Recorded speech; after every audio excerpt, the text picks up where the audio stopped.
الحمد لله نحمده ونستعينه ونستغفره ونؤمن به ونتوكل عليه ونعوذ بالله من شرور أنفسنا ومن سيئات أعمالنا من يهده الله فلا مضل له ومن يضلله فلا هادي له ونشهد أن لا إله إلا الله وحده لا شريك له ونشهد أن سيدنا وسندنا ومولانا محمدا عبده ورسوله أما بعد فأعوذ بالله من الشيطان الرجيم بسم الله الرحمن الرحيم يا أيها الذين آمنوا اتقوا الله وكونوا مع الصادقين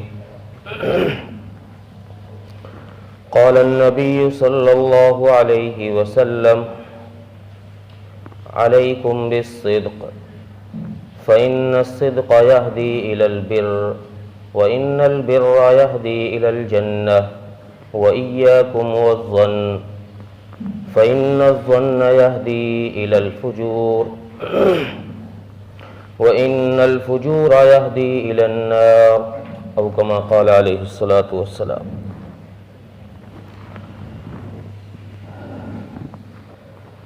واجب الاحترام بزرگوں، عزیزوں، غیور نوجوان دوستوں اور بھائیوں،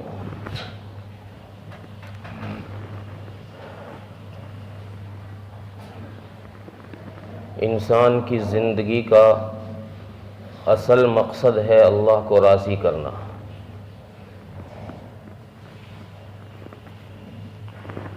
اور اللہ کی رضا اطیعوا اللہ و اطیعوا الرسول کے اندر ہے۔ اللہ کی ماننا اور اللہ کے رسول کی ماننا، اس کے اندر اللہ کی رضا چھپی ہوئی ہے، اور اللہ کی رضا کا بدلہ جنت ہے، اور ناراضگی میں ٹھکانہ جہنم ہے۔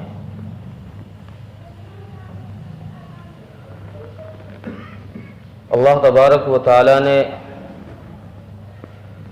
جس شریعت کو دے کر حضرت محمد مصطفیٰ صلی اللہ علیہ وسلم کو بھیجا، اس شریعت کا خلاصہ اور نچوڑ دو چیزیں ارشاد فرمائی۔ پورے دین کا نچوڑ دو چیزیں ہیں، اور دونوں ایسی بنیادی چیزیں ہیں کہ اگر ان پر عمل کیا جائے تو انسان کی دنیا بھی آباد، دنیا بھی خوشگوار، آخرت کی زندگی بھی خوشگوار۔ ان دو میں سے پہلی چیز سچائی ہے، اور دوسری چیز امانت ہے۔ اور یہ لفظ ایک ایسا لفظ ہے جس سے انسان کے اخلاق کو بھی بیان کیا جاتا ہے، پتہ چل جاتا ہے کہ یہ آدمی کتنے اخلاق والا ہے۔ اگر آدمی سچا ہوتا ہے تو سامنے والے کے دل میں اس کی عزت ہوتی ہے کہ بھئی یہ آدمی بڑا سچا ہے، جھوٹ نہیں بولتا۔ اور اگر آدمی جھوٹا ہوتا ہے تو سامنے والے کے دل میں اس کی حقارت آ جاتی ہے، اس کا وہ مقام نہیں رہتا۔ اور رسول اکرم صلی اللہ علیہ وسلم کی زندگی کا جو بنیادی پہلو ہے وہ یہی دو چیزیں ہیں، صداقت اور امانت، سچائی اور امانت داری۔ جب رسول اکرم صلی اللہ علیہ وسلم نے نبوت کا اعلان فرمایا، اس اعلان پر لوگوں کو جمع فرمایا تو لوگوں سے پہلے اپنی ذات کے بارے میں پوچھا کہ بھئی مکے والو، میں نے تمہارے درمیان ایک زندگی کا لمبا عرصہ گزارا ہے، 40 سال مکے میں گزارے، تمہارے ساتھ بچپنا بھی رہا، جوانی بھی رہی، تم نے مجھے کیسا پایا ہے؟ تو مکے والوں کی طرف سے جواب یہ آیا کہ آپ کو ہم نے صادق اور امین پایا ہے، آپ کی زبان سے کبھی ہم نے جھوٹ نہیں سنا اور کبھی امانت میں خیانت نہیں دیکھی، آپ صادق بھی ہیں، امین بھی ہیں۔ تو یہ پورے دین کا خلاصہ اور پورے دین کا نچوڑ یہ دو چیزیں ہیں۔ اگر انسان کی زندگی کے اندر یہ دو چیزیں ہیں تو انسان کی دنیا بھی آباد رہے گی، آخرت بھی خوشگوار رہے گی۔ اور اس کے برخلاف جو دنیا اور آخرت کو تباہ کرنے والی چیزیں ہیں وہ بھی دو ہیں، ایک جھوٹ بولنا، دوسرے دھوکہ دینا۔ یہ دو چیزیں اسلام نے ایسی سکھائی ہیں کہ ان سے بچو، جھوٹ سے بچو اور دھوکہ دینے سے بچو۔ اگر ان دو چیزوں سے بچ گئے اور دو چیزیں اپنا لی تو زندگی میں کبھی انسان نقصان نہیں اٹھائے گا، زندگی کے اندر انسان کبھی بے عزت نہیں ہوگا، ہمیشہ عزتوں کی بلندیوں پر رہے گا۔ رسول اکرم صلی اللہ علیہ وسلم کے اندر یہ دو صفت تھی، سچائی اور امانت داری۔ باوجود یہ کہ مشرکین مکہ آپ کے دشمن تھے لیکن آپ کی عزت کرتے تھے۔ بھئی دین چاہے جو بھی ہو لیکن بندہ ایک نمبر ہے، بندہ ایک نمبر ہے، کبھی جھوٹ نہیں بولتا۔ اور ہمارے معاشرے کے اندر ان دونوں چیزوں کا فقدان اس طریقے پر ہوا ہے کہ جیسے گدھے کے سر سے سینگ غائب ہو گئے۔ یہ دونوں چیزیں مسلم معاشرے میں ان کا فقدان اتنا ہے کہ آپ کو حاجی بہت مل جائیں گے، نمازی بہت مل جائیں گے، تہجد گزار بہت مل جائیں گے، آپ کو تسبیحات کی پابندی کرنے والے بہت ملیں گے، اللہ کے راستے میں جانے والے بہت ملیں گے، لیکن سچائی اور امانت داری والا اگر تلاش کرو گے تو کروڑوں میں کوئی ایک آدھ ملے گا۔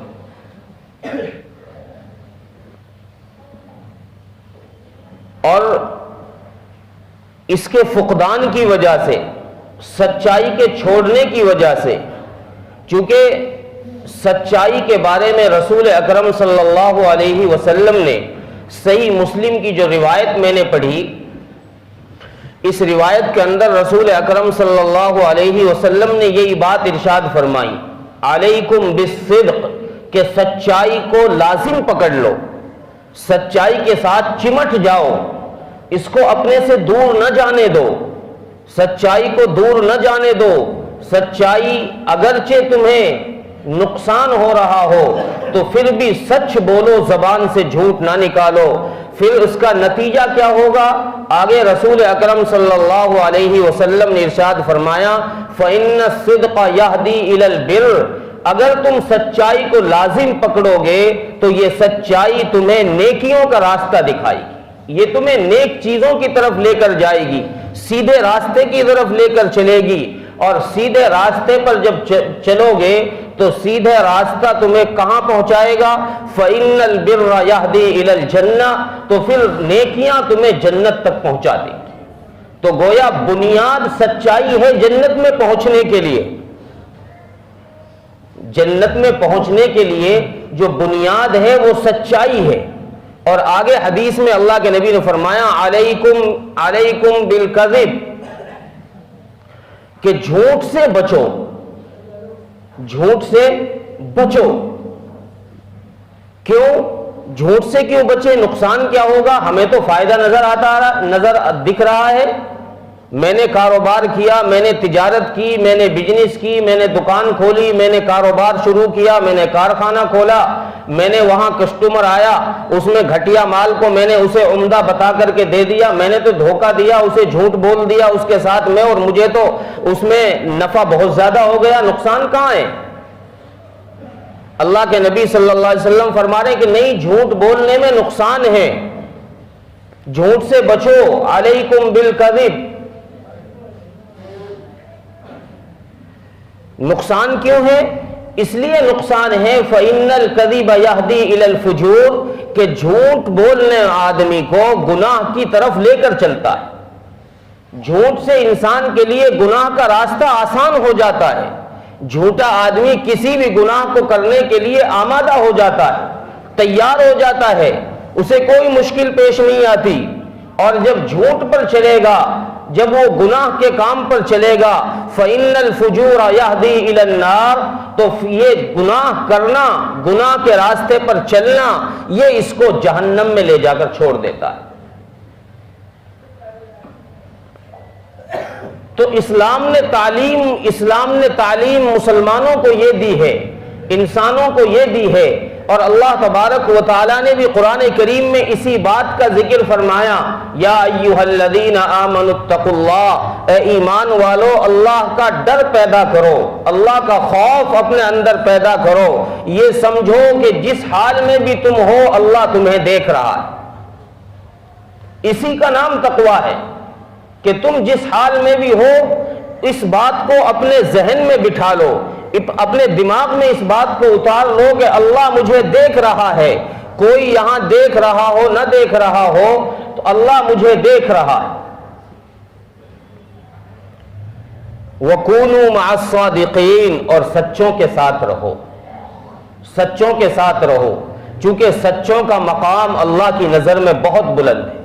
اللہ سچے ہیں، سچ بولنے والوں کو پسند فرماتے ہیں، اور سچوں کا مقام آخرت میں انبیاء اور صدیقین کے ساتھ، شہداء کے ساتھ، انبیاء کے ساتھ سچوں کا مقام اللہ کے نبی نے ذکر فرمایا کہ قیامت میں میدان حشر میں سچ بولنے والے جو لوگ ہیں یہ نبیوں کے ساتھ کھڑے ہوں گے، شہداء کے ساتھ کھڑے ہوں گے، اتنا اعلیٰ مقام ہے۔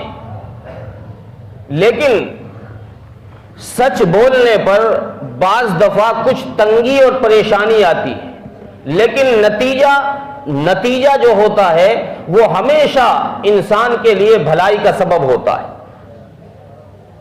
نتیجہ ہمیشہ انسان کے لیے خیر خواہی ہوتی، بھلائی ہوتی ہے۔ حضرت عمر بن عبد العزیز رحمۃ اللہ علیہ کے دور خلافت میں مسلمانوں کا قافلہ گزرا،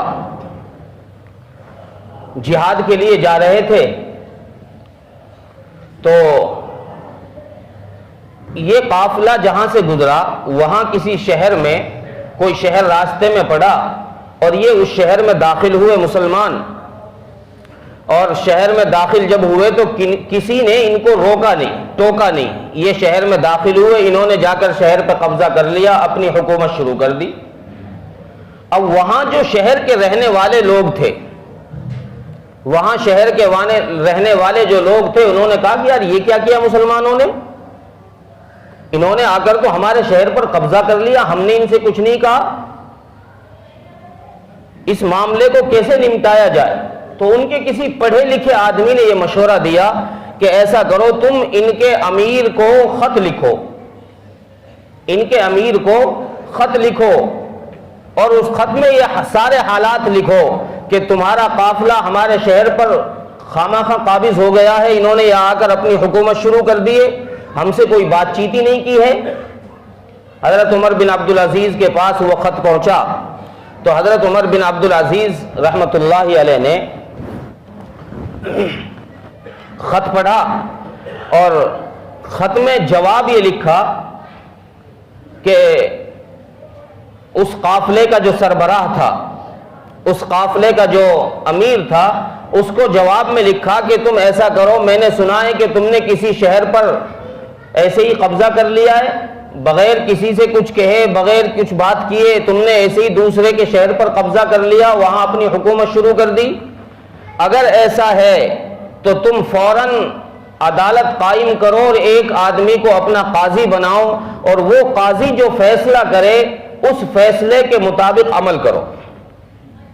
چنانچہ واپس خط کا جواب پہنچا، قافلے کے سردار کے پاس، قافلے کے امیر کے پاس جواب پہنچا، تو امیر نے وہ خط پڑھا، جواب پڑھا، اور اپنے لشکر میں سے جو عالم تھے بڑے ان کو چیف جسٹس مقرر کر دیا، ان کو قاضی مقرر کر دیا اور عدالت قائم کر دی۔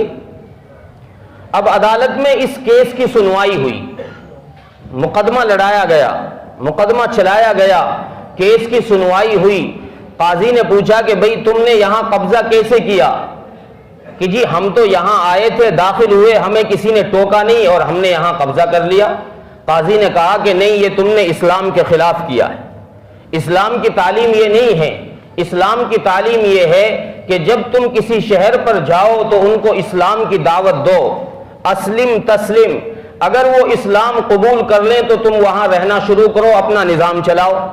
اگر وہ اسلام قبول نہ کریں تو دوسرا آپشن یہ ہے کہ پھر تم ان سے کہو کہ بھئی ہم تمہارے یہاں حکومت کریں گے، تمہاری جان و مال کی حفاظت کریں گے، تم ہمیں ٹیکس دو۔ اگر وہ اس پر بھی آمادہ نہ ہو تو پھر ان سے جہاد کرو۔ تم نے تو ان میں سے کوئی سا کام بھی نہیں کیا، تم نے ڈائریکٹ جا کر قبضہ کر لیا۔ لہذا عدالت یہ فیصلہ دیتی ہے مسلمانوں کے امیر کو، اس قافلے کے امیر کو، کہ یہاں سے اپنی فوج کو فوراً نکال دے۔ یہ فیصلہ ہو گیا، امیر نے بات مان لی، اس نے اپنے سارے فوجیوں کو، سارے سپاہیوں کو حکم دیا کہ بھئی شہر خالی کرو، چلو۔ ساری فوج شہر سے نکل گئی۔ اب ان شہر والوں میں آپس میں مشورہ ہوا کہ یار کتنے اچھے آدمی ہیں، کتنے اچھے آدمی ہیں، یہ تو کچھ غلط بیانی بھی کر سکتے تھے، یہاں آ کر کہہ سکتے تھے قاضی کے سامنے کہ جی ہم نے تو ان سے یہ ساری باتیں کی ہیں، انہوں نے کتنی سچی بات کہی ہے، جو بات تھی انہوں نے ویسے ہی بات کہی ہے، کوئی لاگ لپیٹ نہیں لگائی، کتنے اچھے آدمی ہیں، اس سے بہتر آدمی ہمیں کہاں ملیں گے؟ لہذا ایسا کرو، ان کو چلو بلا کر لاؤ اور ان سے کہو کہ تم ہمارے یہاں حکومت کرو، ہم بھی مسلمان ہوتے ہیں۔ چنانچہ انہوں نے اپنا قاصد بھیجا، اپنے آدمی بھیجے اور لشکر کو واپس بلایا اور امیر سے کہا کہ جی ہمیں بھی مسلمان بنا لیجئے، اور ہم نے آپ سے بہتر انسان کوئی نہیں دیکھا، آپ اتنے سچے ہیں کہ قبضہ ہونے کے باوجود آپ نے سچ بولا، کوئی جھوٹ نہیں بولا، لہذا ہم مسلمان ہونا چاہتے ہیں، ہمیں اسلام قبول کرا دیجئے اور آپ ہمارے شہر پر حکومت کریں۔ یہ سچ کی برکات، یہ سچ کی برکتیں ہیں۔ جب انسان سچ بولتا ہے تو اللہ تبارک و تعالیٰ اس طریقے سے راستے کھول دیتے ہیں۔ ایک دوسرا واقعہ، یہ تو صحابہ کے زمانے کا واقعہ ہے۔ دوسرا واقعہ ایک کاندھلا، یہی آپ کے قریب میں ہی یوپی میں ایک جگہ ہے، یہاں ہندو مسلمان کی کسی جگہ پر تنازع تھا، جھگڑا تھا۔ مسلمان کہتے تھے ہمارا ہے، یہ جگہ ہماری ہے، اور ہندو کہتے تھے نہیں یہ جگہ ہماری ہے۔ اس بات پر جھگڑا تھا آپس میں۔ انگریز کے زمانے کا یہ واقعہ ہے۔ انگریز کی عدالت میں یہ کیس گیا، انگریز کے سامنے جب یہ معاملہ رکھا گیا تو انگریز جج نے کہا کہ بھئی اگر میں فیصلہ دوں گا تو ہو سکتا ہے فیصلے کے بعد نزاع تمہارا بڑھ جائے، خون خرابہ ہو، لہذا ایسا کرو تم اپنے میں ہی ایسا کوئی آدمی تلاش کر لو جو تمہارے درمیان انصاف کرا دے۔ دونوں پکشوں سے اس نے یہ بات کہی تو ہندوؤں نے کہا کہ جج صاحب ان مسلمانوں میں ایک شخص ہے، کاندھلے کی مسجد کا ایک امام ہے، وہ امام اگر کہہ دے، وہ امام اگر شہادت دے دے، وہ امام اگر گواہی دے دے کہ یہ جگہ مسلمانوں کی ہے تو ہم مسلمانوں کو دے دیں۔ بڑا آسان فیصلہ تھا۔ اب مسلمان تو خوش ہو گئے، جی واہ ہمارا ہی تو فیصل اور ہمارا ہی آدمی جو ہے گواہی دے گا، وہ تو ہمارے ہی حق میں دے گا، چونکہ امام صاحب ہیں، مفتی صاحب ہیں، اور وہ تو یہی گواہی دیں گے کہ بھئی مسلمانوں کی جگہ تاکہ یہاں مسجد بنے اور یہاں لوگ عبادت کریں، یہاں ہمارا اسلام کا جھنڈا گڑ جائے۔ مسلمان اس خوش فہمی میں مبتلا تھے۔ حضرت مفتی صاحب کو، مفتی عاشق الہی صاحب کو کہ خط بھیجا اور ان کو بلایا، مفتی الہی بخش رحمت اللہ علیہ کو خط بھیجا اور ان کو قاضی نے عدالت میں بلایا اور ان کے سامنے مقدمہ رکھا اور کہا کہ مفتی صاحب یہ معاملہ ہے، آپ اس میں کیا فیصلہ دیتے ہیں؟ تو حضرت مفتی صاحب نے فرمایا کہ قاضی صاحب قاضی صاحب یہ جگہ مسلمانوں کی نہیں ہے، غیر مسلموں کی ہے۔ یہ جگہ مسلمانوں کی نہیں ہے، غیر مسلموں کی ہے۔ مسلمانوں کے چہرے نیچے کو ہو گئے، جو خوشیاں منا رہے تھے کہ اب تو فیصلہ ہمارے حق میں ہونے والا ہے۔ جب مفتی صاحب نے سچی بات بتائی، سچ بولا، تو مسلمانوں کا منہ نیچے کو لٹک گیا اور ہندوؤں میں خوشی ہو گئی، خوشی کی لہر دوڑ گئی۔ اور جج نے یہ کہا کہ دیکھو مفتی صاحب نے جو بات کہی ہے اس سے مسلمان تو ہار گئے ہیں لیکن اسلام جیت گیا ہے۔ اس سچائی سے مسلمان تو ہار گئے ہیں مقدمہ، لیکن اسلام جیت گیا ہے۔ یہ پتہ لگ گیا ہے کہ اسلام کے اندر سچ کی اتنی اہمیت ہے کہ مسلمان کچھ بھی کر سکتا ہے، جھوٹ نہیں بول سکتا، سچ کو نہیں چھوڑ سکتا۔ غیر مسلموں نے جب یہ دیکھا کہ مفتی صاحب نے تو واقعی سچی بات کہی ہے، تو غیر مسلم پنڈت دوڑے ہوئے آئے اور مفتی صاحب سے کہا کہ حضرت آپ کی سچائی نے ہمارا دل جیت لیا ہے، لہذا ہمیں بھی اسلام قبول کرا دو اور ہم یہ جگہ مسجد کے لیے وقف کرتے ہیں، ہم یہ جگہ مسجد کے لیے وقف کرتے ہیں اور ہم مسلمان ہوتے ہیں۔ یہ سچ کی برکات ہیں۔ انسان سچ کو لازم پکڑے، جب انسان سچ کو لازم پکڑتا ہے اللہ تبارک و تعالی اس کی زبان سے نکلے ہوئے الفاظ کو پورا فرما دیتے ہیں۔ اگر کوئی بات نکل بھی گئی اس کی زبان سے تو اس بات کو اللہ تبارک و تعالی پورا فرما دیتے ہیں۔ چنانچہ رسول اکرم صلی اللہ علیہ وسلم نے حضرت حمزہ رضی اللہ عنہ کی شہادت کے موقع پر جب حضرت حمزہ رضی اللہ عنہ کو شہید کیا گیا، ہندا نے شہید کیا اور حضرت حمزہ کا مسلح بنا دیا، ان کے ناک کان کاٹ دیے، دل چیر کر دل نکال لیا سینہ چیر کر کے، اور اس کا ہار بنا کر کے اپنے گلے میں ڈال لیا، دل کو کچا چبایا، تو رسول اکرم صلی اللہ علیہ وسلم کو یہ دیکھ کر بڑی تکلیف ہوئی، چونکہ حضرت حمزہ رضی اللہ عنہ سے رسول اکرم صلی اللہ علیہ وسلم کے دو رشتے، ایک تو چچا ہیں، ہم عمر ہیں، چچا ہونے کی حیثیت سے الگ تعلق تھا، دوسرے صحابی ہیں، مسلمان ہیں، اس حیثیت سے الگ تعلق تھا، تو دو رشتے تھے رسول اللہ صلی اللہ علیہ وسلم کے۔ جب رسول اللہ صلی اللہ علیہ وسلم نے اپنے چچا کا یہ حال دیکھا تو رسول اکرم صلی اللہ علیہ وسلم کے دل میں یہ خیال آیا، آپ نے زبان سے یہ بات نکالی کہ اللہ اگر مجھے ان کافروں پر غلبہ ہوا تو میں اپنے چچا کے بدلے میں، ایک چچا کے بدلے میں 70 کو قتل کروں۔ اللہ تبارک و تعالیٰ نے قرآن کریم کی آیت نازل فرما دی، ان النفس بالنفس والعین بالعین۔ نبی جی یہ کیا کہہ رہے ہو آپ؟ یہ کیا کہہ رہے ہو؟ ایک کے بدلے میں 70؟ کیوں؟ ایک جان گئی ہے، ایک کے بدلے میں ایک لے سکتے ہو آپ، 70 کی اجازت کیسے؟ آپ 70 نہیں لے سکتے۔ اللہ تبارک و تعالیٰ نے قرآن نازل فرما کر اپنے حبیب کو روک دیا، رسول اکرم صلی اللہ علیہ وسلم بھی اپنی بات سے ہٹ گئے۔ وہ ایک غصے میں بات نکل گئی تھی، غصے کے اندر، تو آپ صلی اللہ علیہ وسلم نے اپنی بات واپس لے لی، چلو ٹھیک ہے۔ لیکن اللہ کے نبی صلی اللہ علیہ وسلم کی زبان سے نکلی ہوئی بات تھی، آپ صادق ہیں، مصدوق ہیں، امین ہیں، آپ سے بڑا سچا اس کائنات میں کوئی نہیں ہے۔ اللہ تبارک و تعالیٰ سچوں کی بات، زبان سے نکلی ہوئی بات پورا فرما دیتے ہیں۔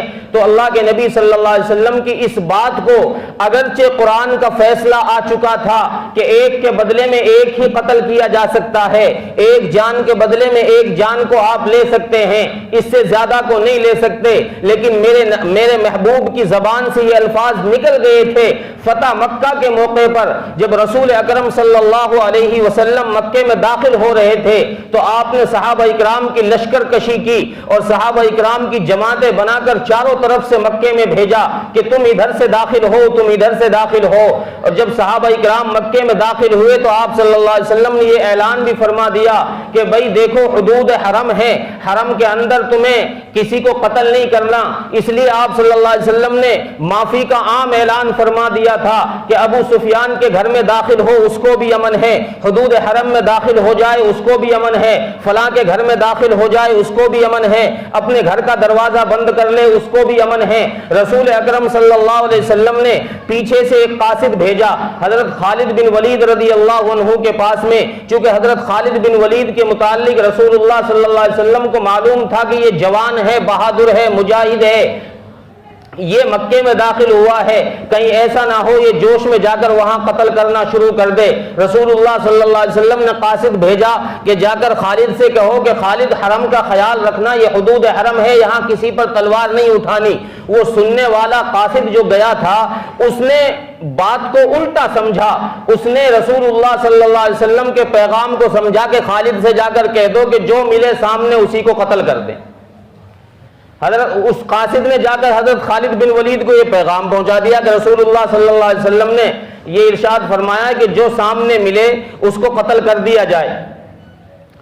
اب اس نے جب خالد بن ولید سے یہ بات کی، خالد بن ولید کو تو اجازت مل گئی، اس سے مغالطہ ہوا، سمجھنے میں غلطی ہوئی، سمجھنے میں بھول ہوئی، تو حضرت خالد بن ولید رضی اللہ عنہ نے مار دھاڑ شروع کر دی، قتل شروع کر دیا حدود حرم کے اندر۔ رسول اللہ صلی اللہ علیہ وسلم کو اتنے اس بات کی خبر کسی نے آ کر دی کہ حضرت خالد بن ولید تو وہاں قتل مچا رہے ہیں، انہوں نے تو قتل کرنا شروع کر دیا ہے۔ رسول اللہ صلی اللہ علیہ وسلم نے دوبارہ قاصد بھیجا اور خالد بن ولید سے کہا کہ خالد کیا کر رہے ہو، حدود حرم ہے، خیال کرو ذرا، اپنی تلوار روکو۔ کہ یا رسول اللہ مجھے تو یہ سنائی دیا تھا، مجھے تو آ کر قاصد نے یہ بتایا تھا کہ اللہ کے نبی نے اجازت دی ہے کہ جو ملے اسی کو قتل کر دو، میں نے تو اس لیے شروع کیا ہے۔ اللہ کے نبی فرمایا نہیں نہیں، خیال کرو ذرا حدود حرم کا، یہاں کسی کو قتل نہیں کرنا۔ رسول اللہ صلی اللہ علیہ وسلم جب وہاں پہنچے مکے میں تو حضرت خالد بن ولید سے ملاقات ہوئی۔ خالد بن ولید سے پوچھا کہ خالد کیا کیا کہ یا رسول اللہ اس طرح کا معاملہ ہوا، اس سننے والے نے مجھے تو آ کر یہی کہا تھا، مجھ سے تو یہ غلطی ہو گئی۔ رسول اللہ صلی اللہ علیہ وسلم نے ارشاد فرمایا کہ اچھا دیکھو ذرا گنو کتنے شہید ہوئے، کتنے قتل ہوئے۔ روایات میں ہے کہ جب گنا گیا تو 70 آدمی قتل کیے گئے تھے، 70 آدمی مارے جا چکے تھے۔ پھر رسول اللہ صلی اللہ علیہ وسلم نے ارشاد فرمایا کہ میری زبان سے جو لفظ نکلا تھا کہ اللہ ایک کے بدلے میں 70 کو ماروں گا، تو اللہ تبارک و تعالیٰ نے باوجود یہ کہ منع کر دیا تھا قرآن میں، لیکن زبان سے نکلی ہوئی بات کو اللہ نے پورا کر کے دکھا دیا۔ تو یہ سچائی کی برکت ہے۔ اس لیے مسلمانوں کو لازم ہے کہ مسلمان اپنے معاشرے کے اندر اس بات کا تہیہ کر لیں کہ ہم کبھی زندگی میں جھوٹ نہیں بولیں گے، ہمیشہ سچ بولیں گے، ہمیشہ امانت کا خیال رکھیں گے، امانت میں خیانت نہیں ہونے دیں گے اور بات کے اندر سچائی رکھیں گے، تو پھر دیکھو کیسے کاروبار میں بھی ترقی ہوتی ہے، دنیا میں بھی کیسے عزتیں ملتی ہیں اور آخرت میں بھی کیسے سربلندیاں نصیب ہوتی ہیں۔ اللہ تبارک و تعالی عمل کی توفیق عطا فرمائے۔ وآخر دعوانا ان الحمد للہ رب العالمین۔